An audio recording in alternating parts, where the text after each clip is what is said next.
The year in sports, 1995. There were comebacks. I really, truly missed the game, and I missed my friends. Certainly I missed my teammates. And repeats. Just an incredible run in the playoffs for the Houston Rockets. It was the dramatic. And the overly dramatic. When I wrapped Mike Tyson in a cocoon of horror. Sports 95 saw upsets. And upset. I'll handle this the way I want to handle it now that I'm here. You f***ed it up to begin with. Now just sit there or leave. I don't give a what you do. Teams on the move. And teams moving on. 1995, the year that set new standards for great sports. Welcome to Sports 95, a year in review. I'm Darren Kagan. Over the next hour, we'll take a trip back over 12 months of some great games and moments in sports. And you'll want to stay tuned to check out what we decided is CNN's Play of the Year. It's all coming up after this news cut-in. Find the year in sports, it would be superstar comebacks. 1995 was the year we once again saw faces that we thought might have said goodbye to their careers. It gave sports fans reason to show up, to tune in, and to cheer. After more than a 2-year absence, Monica Seles returned to competitive tennis. She was finally healed from the stabbing incident in Germany and the depression and fear that plagued her for so many months afterwards.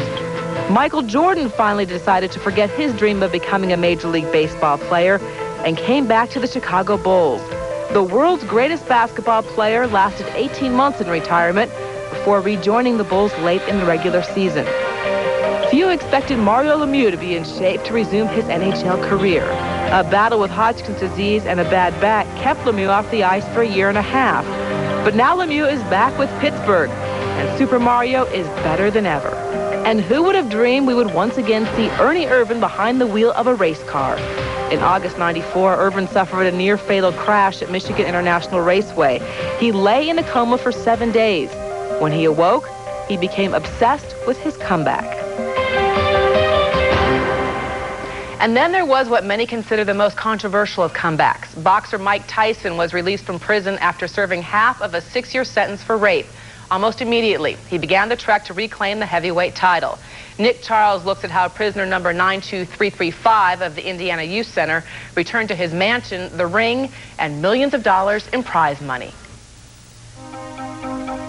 For almost 3 years, Mike Tyson's home was a red brick building surrounded by razor wire, guard towers, and the cornfields of the Indiana Youth Center. Then, in the early light of day of March 25th, Tyson emerged a free man and a converted Muslim. He said nothing to the swarm of media that followed him in droves in search of answers. Now he comes out. Now come the questions. Who does he go with? Who's his first opponent? How good will he be?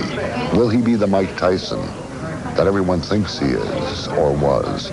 On and on and on.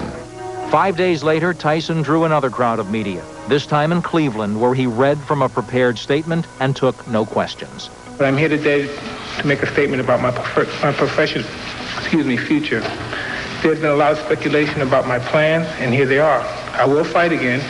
Tyson was now 29 years old and admitted 3 years of enforced inactivity behind bars was not entirely without benefit.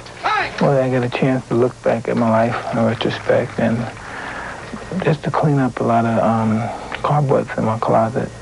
And I feel pretty much good with myself. His movement in life is totally different. His sensitivity, his consciousness is totally different. I see Mike moving in an excellent direction. You know, I'm no fool. I know my status and what I represent. You know what I mean? And I know what I draw, and I know they will give whatever they're doing up to beat me like this. But they're not man enough to handle it. The money began to flow immediately. He got $25 million for his coming out party in August, an 89-second demolition of the comically crude Peter McNeely. I was ready for the kill. I'm a blood man. I'm always ready for the kill. And when I saw that happen, I'm just happy. I'm lucky enough. No one got hurt, and I was blessed with the victory. Critics felt the McNeely fight proved nothing. The public felt cheated, And so Tyson's next stop was free television against Buster Mathis, November 4th in Las Vegas. Tyson, though, broke his hand in training, and the fight was off, but resurfaced on the East Coast, December 16th in Philadelphia. Mathis lasted 3 rounds. Tyson's performance didn't tell us much, except that he hadn't lost his power, or according to him, his killer instinct. I'm just always bloodthirsty. I guess it's in my nature. Nick Charles, CNN Sports. First on Mike Tyson's calendar in 1996, a fight with Britain's Frank Bruno in March. Still ahead on Sports 95, a year in review. The record that many thought never would be broken was.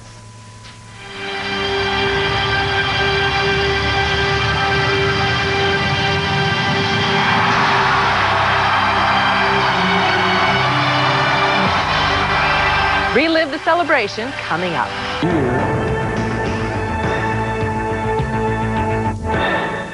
We're working. I just keep telling them to play ball. It's time to go. You know, this is there's just a few hundred folks trying to figure out how to divide nearly $2 billion. They ought to be able to figure that out in time for the rest of America to enjoy this baseball season. It did seem so simple, but 9 months after the end of the baseball strike, there still is no labor agreement between players and owners. And even though the season was shortened to 144 games, by the time the Fall Classic rolled around, the strike was the last thing on the minds of true baseball fans. Bob Lorenz has more on the season that almost wasn't. The silence that filled Major League ballparks from the fall of '94 to the spring of '95 said it all. Labor strike was the only game in town. As long as we're at the table, as long as we're discussing, things can get dealt with. And again, you know as well as I do, it's a timing mechanism. It isn't a date or things like that. And so the more that we're together, the better the timing can be, and that's when the deals are made. But the clock ticked on with no new labor agreement. And as spring camps opened, replacement players were in. The regulars were locked out. Right now it's spring training, and we want to be there, but we can't. You know, we're all hoping this thing is going to get resolved here real soon, and maybe we can start the season on time. That's the best scenario, but if not, you know, it's our job right now is to try to whip these guys into shape and have baseball. Ultimately, the fate of the replacements and the game had to be decided by a federal judge in New York, who found that the owners had bargained in bad faith. The ruling had sudden impact.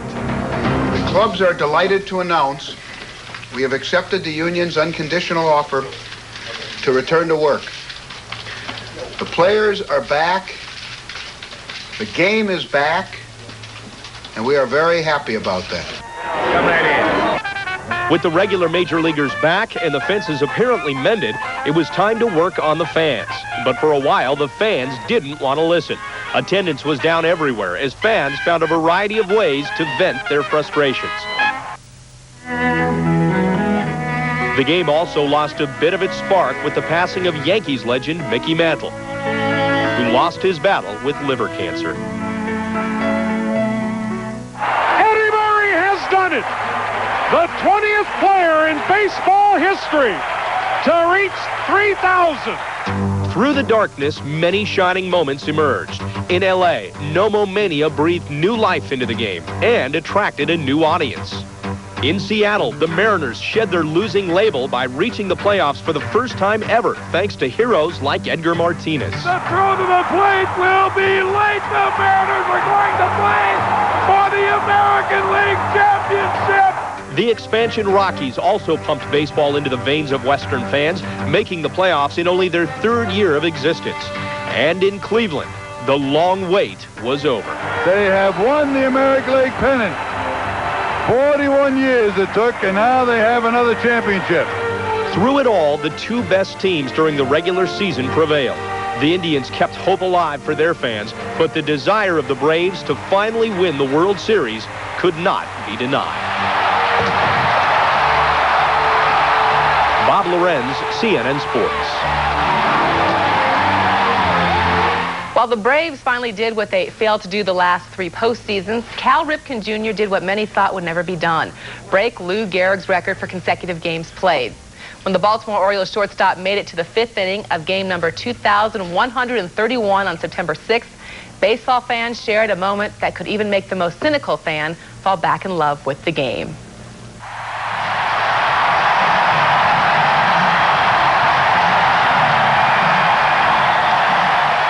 It's throws one down the middle here, even on 3-0. Yeah, he'll still swing at it. Yeah. Let's see. 3-0 to count. Here it comes. Swung at it. Gone. Goal.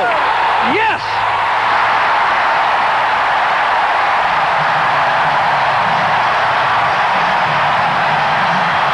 Popped up, shallow right. Out goes Alexander. He's calling for it. He's under it. He's got it. The inning is over, and the game is an official game.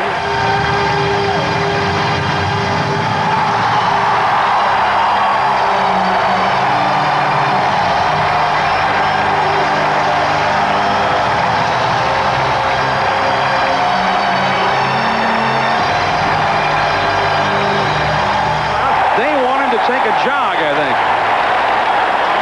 They want him to take a jog around the field, and there he goes. Jogging down the right field line, shaking hands along the way.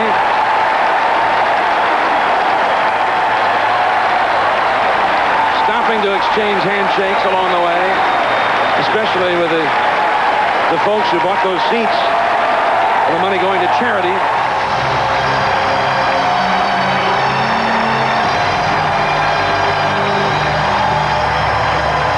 Wherever my former teammate, Lou Gehrig, is today, I'm sure he's tipping his cap to you, Cal Ripken.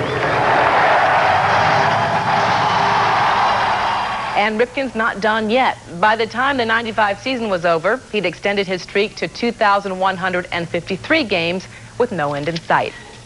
Still ahead on Sports 95 Year in Review, a superstar who gave baseball a shot.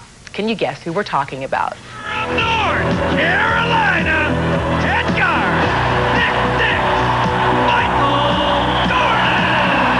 Michael Jordan sure made a lot of basketball fans happy when he gave up baseball and came back to the NBA. And Monica Seles was all smiles. Our comeback theme continues as Seles makes her triumphant return to tennis. Welcome back. If they say living well is the best revenge, then Monica Seles is having one sweet payback. 18 months after a crazed fan came out of the stands and stabbed her in the back, Seles has returned to competitive tennis. We saw a more mature Monica. She still has that same giggle, but her opponents weren't fooled as her tennis was as lethal as ever. Jim Huber has the story.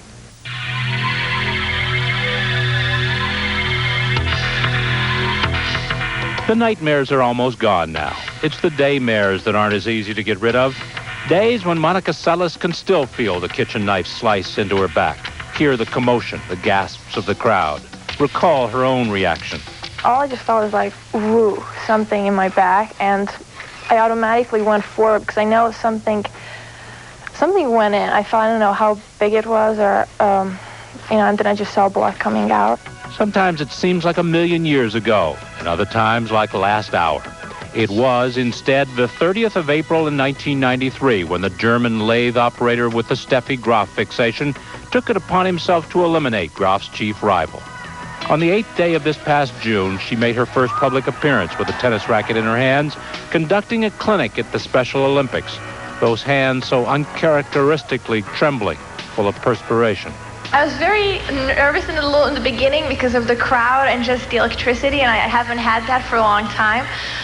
But after about 10 or 15 minutes, I just felt very comfortable, like back to normal. Normal? Perhaps never again. But the appearance seemed to lift a very large weight finally from her shoulders. 21 days after that, she took her next step, an exhibition match with old friend Martina Navratilova.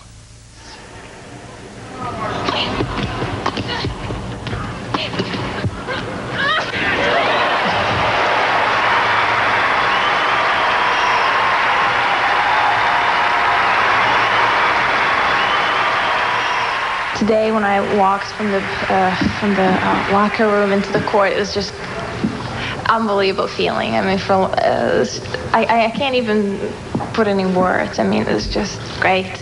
But what would happen when the real world came calling again? I know it's going to be tough because I haven't played any matches, and no matter how many hours you practice tournament play in front of a crowd, match pressure is a night and day difference. But when she stepped onto the competitive court for the first time in nearly 2.5 years, it was as if she had never left.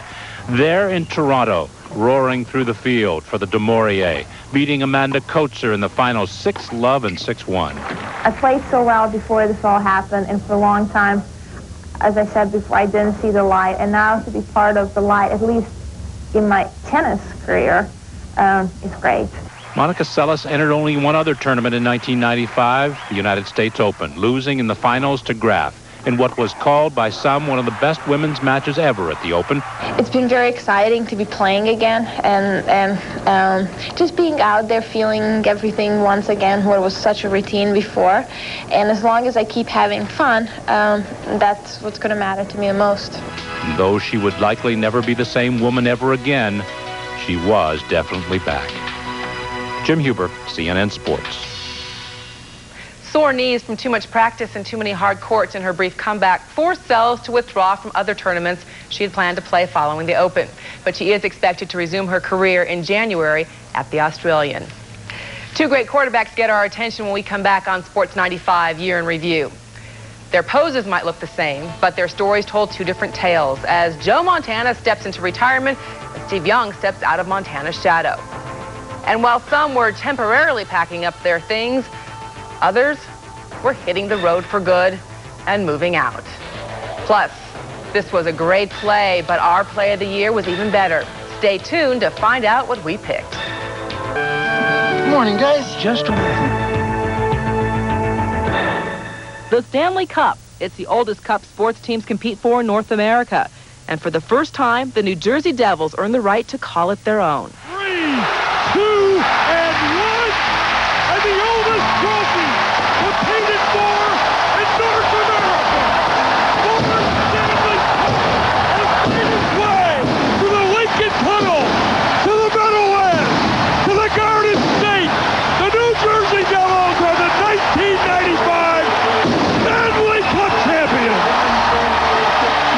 With Martin Brodeur's goaltending and the MVP goal scoring of Claude Lemieux, the Devils melted away hockey's most powerful offense, sweeping past the Detroit Red Wings in 4 games.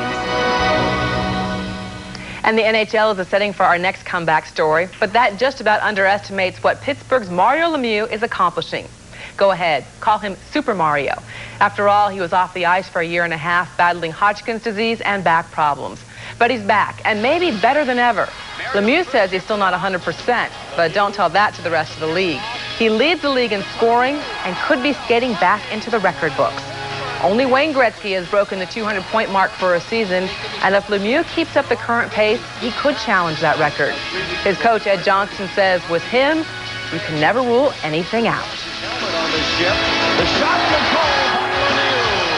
And while we're on the subject of excellence, how about Grambling's Eddie Robinson? He became the first college football coach ever to win more than 400 games.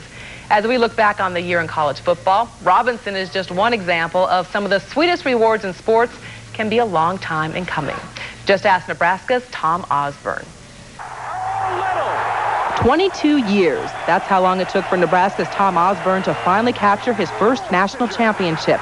His Cornhuskers grabbed the title in the most dramatic way, with a fourth-quarter comeback in the Orange Bowl, beating Miami 24-17 and snapping a 7-year bowl losing streak.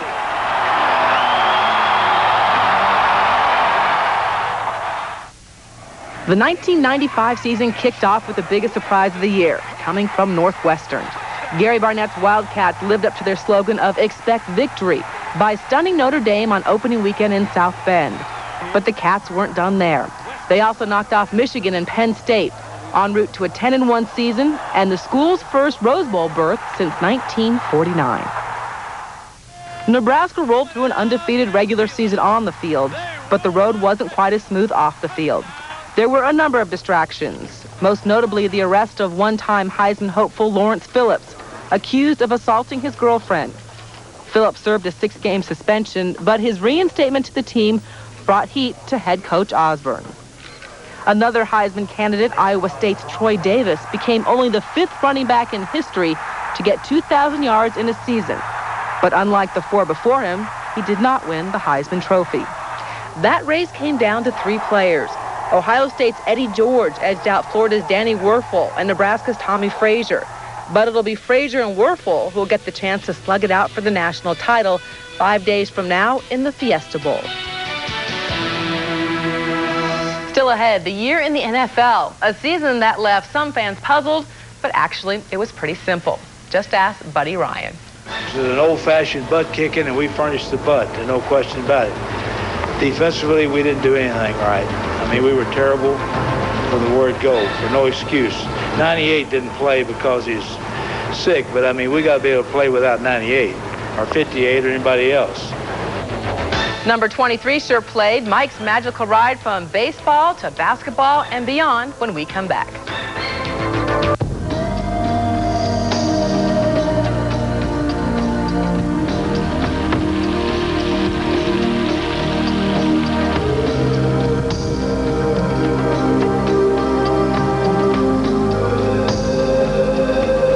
I am easily satisfied with the very best.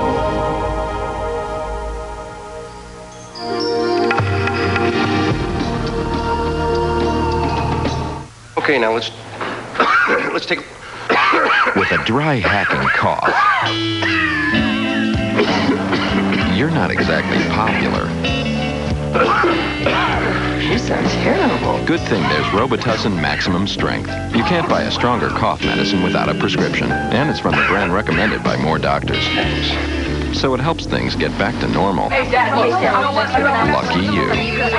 Robitussin Maximum Strength. Relief for your worst cough. Friday on Larry King Live. The big stars, the big stories, the big scandals of 1995. A special look back at an incredible year. Friday night, 9 Eastern on CNN.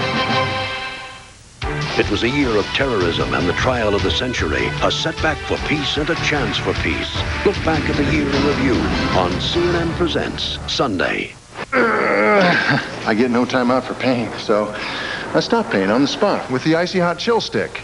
Icy to dull pain, hot to relax it away. And for a cool you can't match, chill it! Icy Hot Chill Stick. Stop pain on the spot. Now Mud gives you 3 spot treatment masks. Mineral-rich sea mask, moisturizing aloe, and original Mud mask. Mud lifts out oils and removes old skin so your skin looks fresher and breathes again. Pamper yourself with new Mud Spa treatment masks. Yeah, no kidding. Free until spring. Oh, hold on a second. I've been talking non-stop since I got the cellular flip phone free from Rock Communications. Not only is the phone free, I get to talk free until spring. Day or night, it's free. And I'm having dinner at Rooney's free. And if you want one, the pager's free too. Talk free till spring. Free dinners, free pagers. It's the best deal in town. Why don't you go to the Rock for your free phone today? Moneyline with Lou Dobbs. Tonight, 11:30 Eastern on CNN.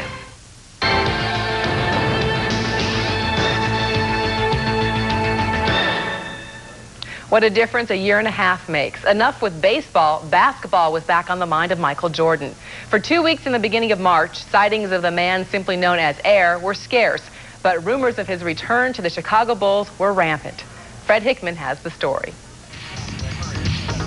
1995 was the year Michael Jordan's great baseball experiment was scuttled.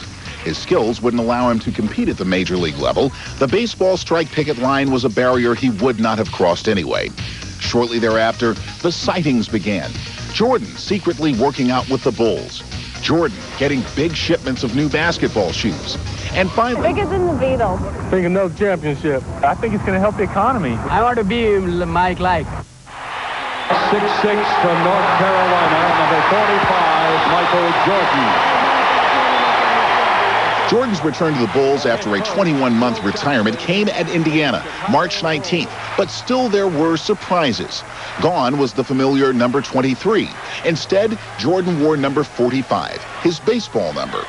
Gone also was the thrill-at-will game we were all so used to seeing Jordan play. The springs seemed a bit mushy, the shot just off. But who cared? The man was back. I love the game of basketball.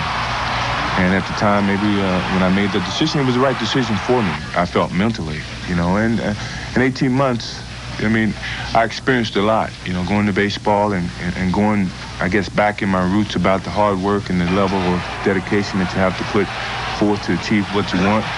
I think it was very beneficial to me. There were those who said he would never be the same, but slowly, Jordan converted the unbelievers with flashes of the old brilliance, including that 55-point performance in New York. Back to Jordan. Jordan from 16. There's the record. The playoffs provided more downs than ups for Jordan and the Bulls, as they would get past Charlotte in the first round, only to lose the first game against Orlando in embarrassing fashion. The very next game, number 23 was back, and in more ways than one. But even the magic number was not enough to solve Orlando. For the first time since 1988, a Jordan-led Bulls team would not be playing a conference final series. But Jordan headed into the off months with a promise that he would be back better than ever his next season. But then again, that's a story for next year's Year in Review. I'm Fred Hickman. And the early returns would indicate that Michael made good on that promise. The Bulls are off to their best start ever and own the best record in the NBA. Another reason for the Bulls' success this season is the presence of Dennis Rodman, who last season in San Antonio made headlines for all the wrong reasons. Meanwhile, down Highway 10, the Houston Rockets were making some headlines of their own. Here's our Larry Smith. The San Antonio Spurs had the NBA's best record and the NBA's greatest enigma, but in the end, no title. Dennis Rodman, the league's best rebounder when not suspended or injured, became the tattooed, shoeless wonder who skipped huddles and baffled everyone around him. Meanwhile, in Houston, Akeem Olajuwon was defining the term dream shape. Despite managing only a 6th seed in the West, the Rockets, assisted by newcomer Clyde Drexler, defied the odds. In the East, a new king emerged. Orlando's Young Guns took conference honors, earning the NBA Finals in only its 6th season.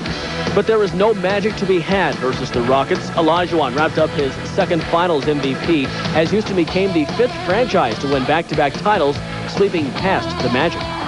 Just an incredible run in the playoffs for the Houston Rockets, now joining an elite group of NBA franchises with back-to-back championships. The Lakers.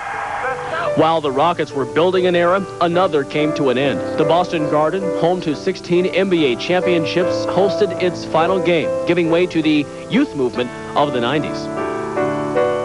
The offseason was anything but quiet. Labor woes threatened to disrupt the league for the first time ever. Stars like Michael Jordan and Patrick Ewing wanted the Players Union decertified. But when that didn't happen, a new deal was struck with a richer salary cap overall, but salary limitations on rookies, meaning top pick Joe Smith earned about 40% of the salary of his predecessor, Glenn Robinson.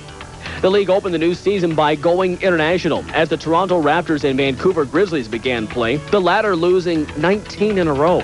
The Miami Heat gave up the team, at least a portion of it, to lure Pat Riley as head coach and part owner. Riley's first move, bringing in Alonzo Mourning as his man in the middle. Power as Alonzo throws it down. My, oh my. As we enter the new year, the focus is back on Rodman, his rebounding the object of the Bulls' desire in a preseason trade. If the grand experiment in Chicago works, you can color this worm gold, as in championship gold. Larry Smith, CNN Sports. Plenty of surprises ahead on Sports 95 Year in Review, like the surprises that the Cowboys' maverick new owner had for the NFL. Jerry Jones has a new idea about making money and how and who he wants to spend it on. And we'll relive the drama of the British Open, where Italy's Constantino Rocca delivered the shot heard around the world. And sure, this was a good one, but this car got away from our Play of the Year judges. Stay tuned to find out what we picked for CNN's Play of the Year. Through the year. My mother really hurt me in negotiations. I think we could have squeezed a little more out of Jerry.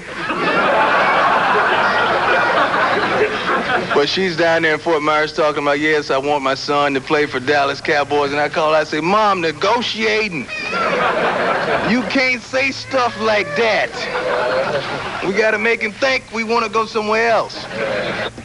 95 was quite a year for Deion Sanders, but it was also one that 49er quarterback Steve Young will never forget.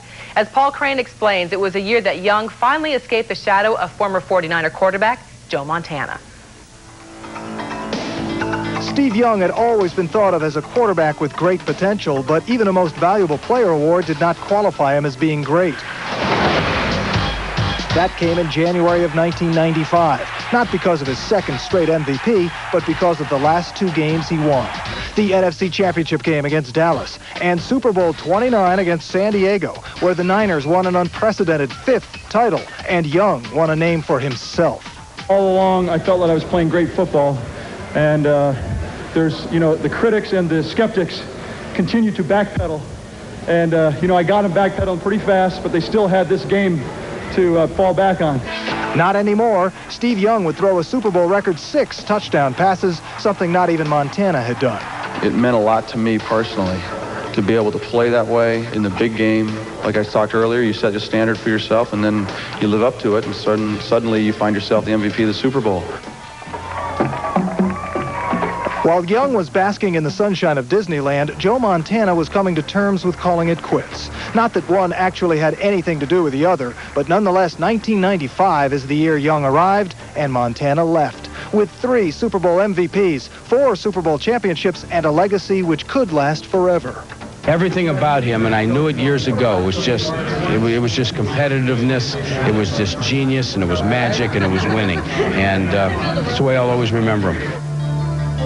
Montana has left countless memories. The Super Bowl runs began with the catch made by Dwight Clark in the January 1982 NFC Championship game and continued through 4 Super Bowls. For 16 years, more than 40,000 passing yards and 273 touchdown passes, Joe Montana became the most successful and perhaps greatest quarterback of all time. I enjoyed the game, and part of the enjoyment now has kind of dissipated, and I think it's time to get away. I'm still healthy. I got a long life ahead of me and a wonderful family to look forward to playing tackle with. Joe Montana still a winner and still linked with Steve Young in 1995, which will always be the year each was able to find a personal peace they had never known before. Paul Crane, CNN Sports. This season, without Montana and with Steve Bono at quarterback, the Chiefs won the AFC West. The 49ers, meanwhile, traveled a much bumpier road to the NFC West title, overcoming injuries and the loss of defensive cornerstone Deion Sanders. Barry LeBrock explains. Gone from that 49er team, Deion Sanders, who chose a one-way ticket from San Francisco to Dallas, causing many to predict the fall of the Niners and the rise of the Cowboys. But San Fran superstar Jerry Rice didn't quite see it that way. As a group, we went out there and won the Super Bowl. No one individual won the Super Bowl. Deion Sanders came to this team it was like half the season when he came to this team. The players who went out there and won those games should get the recognition that they deserve. Deion's Dallas deal, $35 million over 7 years. No problem for the Cowboys' other high-priced superstars. Are you mad about the money? No, I'm not mad about the money at all. Matter of fact, I still want to show you my house. All right. I'm just joking. The man paying Deion, Jerry Jones. He and the league didn't really see eye to eye much in '95. The other owners, in fact, filed a $300 million lawsuit after Jones signed deals with Nike and Pepsi to raise revenue that would go to his team and not the league. To be an advocate of what I want to do. If I'd wanted to be litigious about it, I could have done that months ago.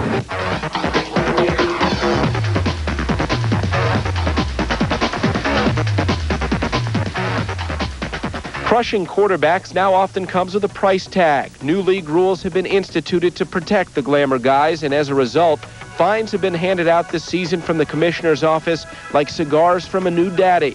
Who the hell needs some little punk sitting up in the stand who probably never played the game before to send me a letter and say, well, we're going to fine you X amount of dollars? I tell them themselves.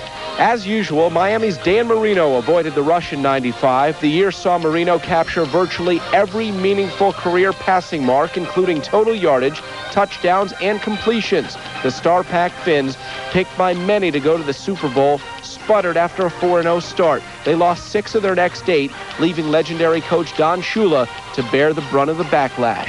Miami, though, did sneak into the playoffs, and with the Marino-Shula combination, Saturday truly does start a whole new season.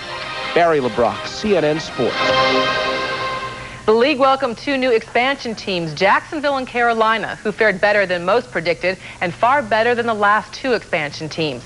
Tampa Bay and Seattle combined for just a 2-26 record in their first year. When we come back, the rebirth of one of college basketball's great programs, the UCLA Bruins bring back memories of the Wooden era. And on the track, it gets more physical than just bumping bumpers. That and NASCAR crowns a new young champ. The year in gears is coming up. You know, you only got two people that are going to tell you I'm not going to be here. One is our SID and the other is me.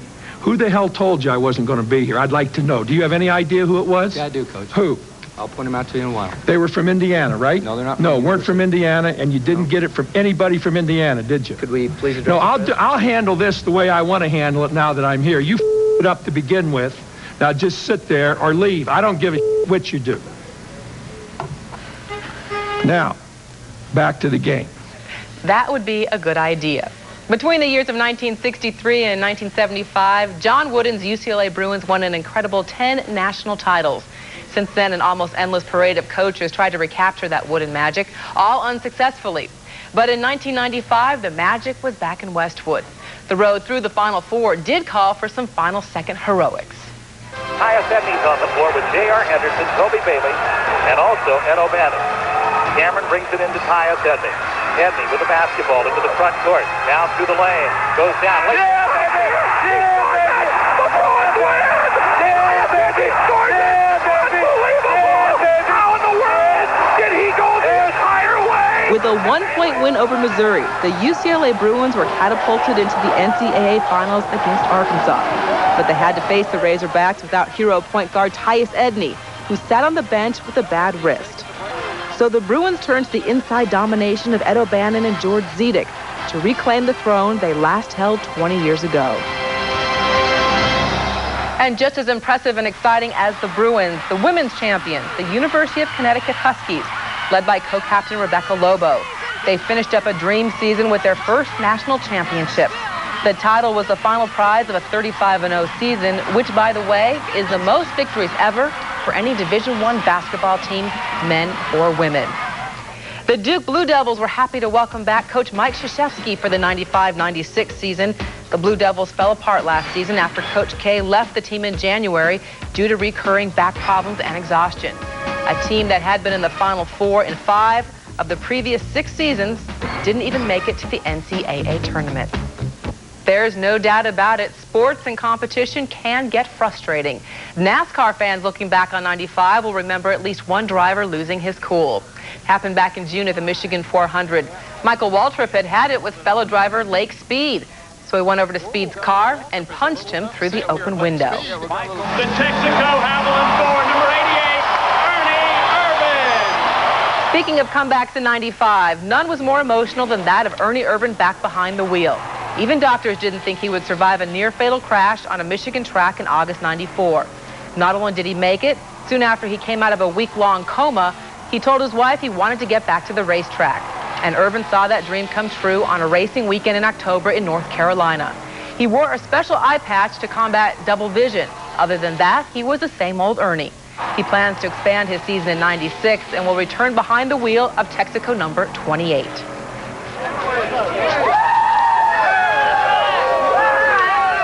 One of the more dramatic moments of the NASCAR season came as Sterling Marlin held off the late-charging Dale Earnhardt to once again win the Daytona 500.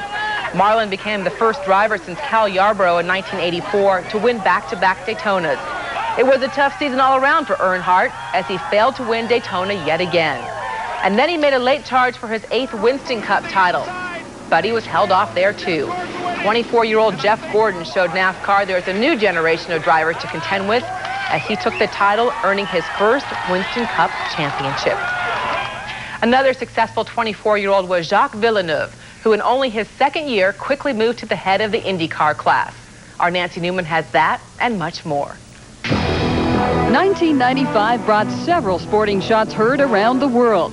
24-year-old wide-eyed, bright-smiling Canadian Jacques Villeneuve, victorious at the Brickyard and IndyCar Racing's rising young star.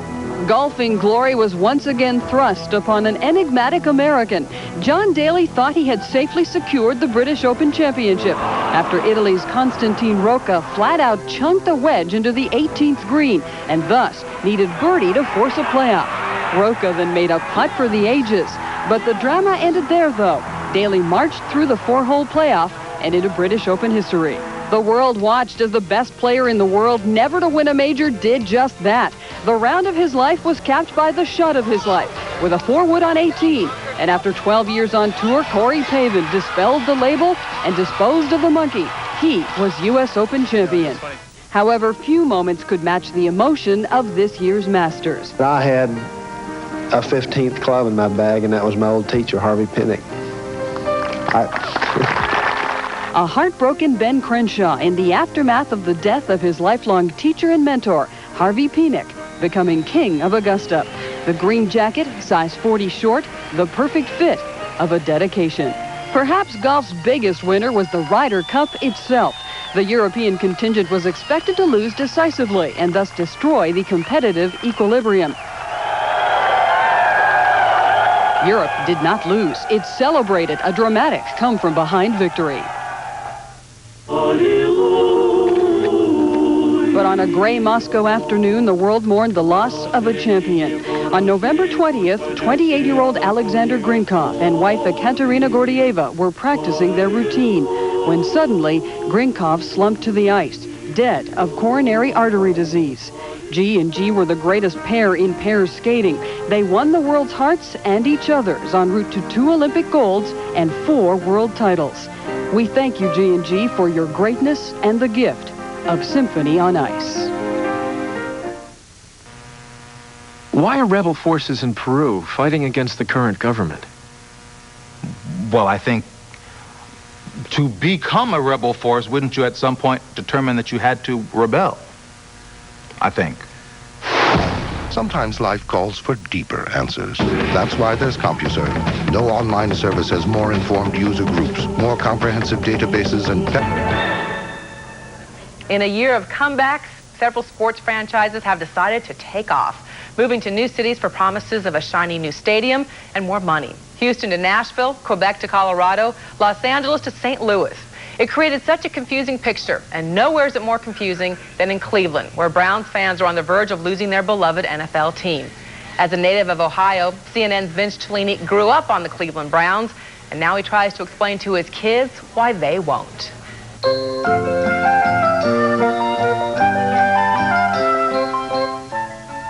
He himself, the Grinch, carved the roast beast. And that, guys, is how the Grinch stole Christmas. Daddy, who stole our Cleveland Browns? Well, a lot of people think Art Modell stole the Browns. I mean, he owns the team, and he decided to move them out of town. Art Modell's the Grinch. Adam, maybe his heart was 2 sizes too small like the Grinch. No, Vince. His wallet is 2 sizes too small. You never know. Another team might come to Cleveland, or maybe legally the Browns won't be allowed to leave. But Art Modell still has to leave, right? Yeah. Beat Art. See ya. Hey, guys, why is this so important to you anyway? Well, Grandpa Cholita likes the Browns, Papa likes the Browns, you like the Browns, and we like the Browns. Get it? Yeah, get it? We only like the Browns, not the Art Modells. Oh. Daddy, about Coach Belichick. Well, Vin, that's a whole nother story for another time. All right, I don't want to give you guys nightmares. Let's get to bed. That was quick. Art Modell's the Grinch. And now for the moment you've been waiting for, our play of the year. It was a tough choice, 365 plays of the day to choose from. Our CNN sports judges toiled and entertained themselves going over the hundreds of choices. And they came up with a name from the past, Kareem Abdul-Jabbar. Only this UCLA star was never known as Lou Alcindor. This is another Kareem Abdul-Jabbar. You confused? Well, just listen in. Ryan King, there's a screen. And Abdul-Jabbar's still loose. If he gets a couple of blocks, he could do some damage, but he's going to go down at the 30. No, he's still on his feet. Abdul-Jabbar at the 30. Abdul-Jabbar could go. Touchdown, UCLA. One of the most incredible plays you'll ever see. Kareem Abdul-Jabbar. And that was the year in Sports 95 as we saw it here at CNN. I'm Darren Kagan. For everyone at CNN Sports, have a great new year. The Bruins win. Yeah, baby. The Bruins win. The NC2A championship. The Huskers have the ball. The Huskers have the football. Nebraska has the football. Kareem Moss, and the national championship is Nebraska's. Raining confetti in the summit, folks. It is raining red and gold confetti. It is absolutely spectacular.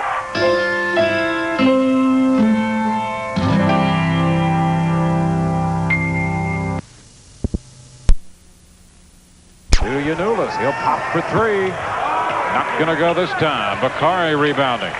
And to Wheeler. Wheeler, left corner of the key, down the lane, and tries to go the distance. Draws the whistle. You know what? That's a pretty good play right there. I've seen a lot of guys do that, using a big man as a kind of a shield. That's what he was doing, was running behind Anderson. Let's go back and take a look at Wallace's two dunks. Look at Sims with a good bullet pass. The catch by Wallace, and look out, Murph. Look out. He got out of the way. Thank goodness. Watch again. Look at Sims make a nice pass. There's Wallace right there to gather it in. John Wallace having a good night. The foul was on Yanulis, and on the inbound, the ball belongs